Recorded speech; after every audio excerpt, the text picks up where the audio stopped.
धर्म विश्वास नहीं विवेक है।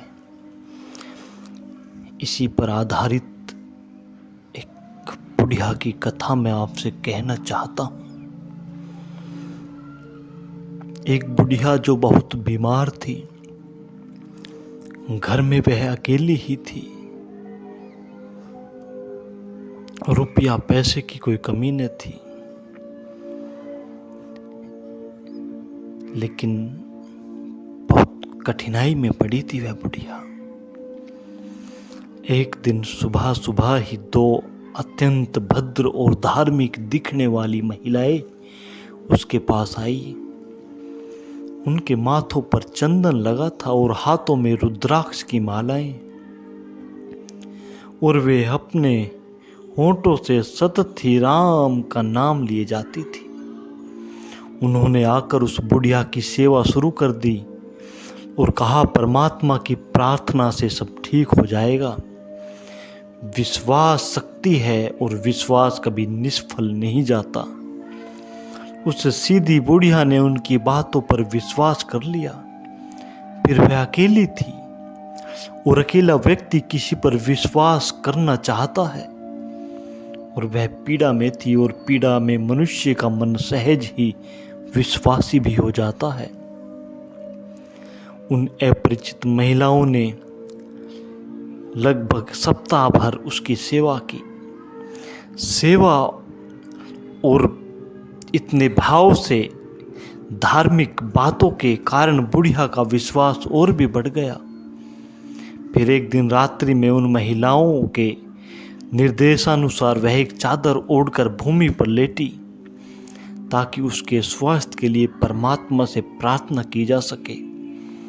धूप जलाई, सुगंध छिड़की और एक महिला उसके सर पर हाथ रखकर मंत्रों का उच्चारण करने लगी।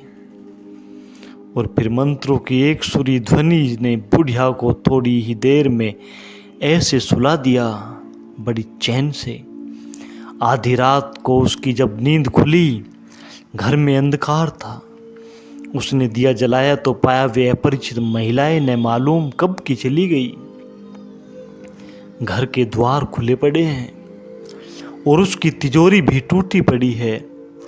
विश्वास अवश्य ही फलदायी हुआ, बुढ़िया को तो नहीं, लेकिन उन धूर्त महिलाओं को इसमें कोई आश्चर्य की बात नहीं है, क्योंकि विश्वास सदा ही धूर्तों को फलदायी हुआ है।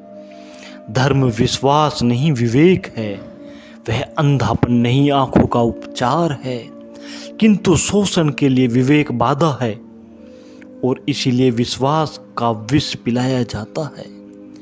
विचार विद्रोह है, चूंकि विद्रोह का शोषण असंभव है, इसीलिए विश्वास की शिक्षा दी जाती है।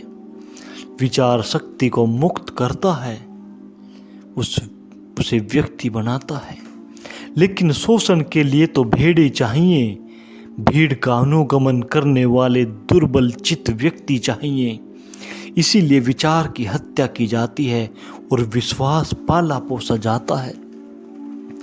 मनुष्य असहाय है, इसीलिए असहाय अवस्था में अकेलेपन में विश्वास के लिए तैयार हो जाता है। जीवन दुख है, इसीलिए दुख से पलायन करने के लिए किसी भी विश्वास और आस्था के प्रति शरणागत हो जाता है। यह स्थिति शोषकों के लिए, स्वार्थियों के लिए निश्चय ही स्वर्ण अवसर बन जाती है। धर्म धूर्तों के हाथों में है, इसीलिए ही तो जगत में अधर्म है। धर्म की जब तक विश्वास से मुक्ति नहीं होगी, तब तक वास्तविक धर्म का जन्म नहीं हो सकता।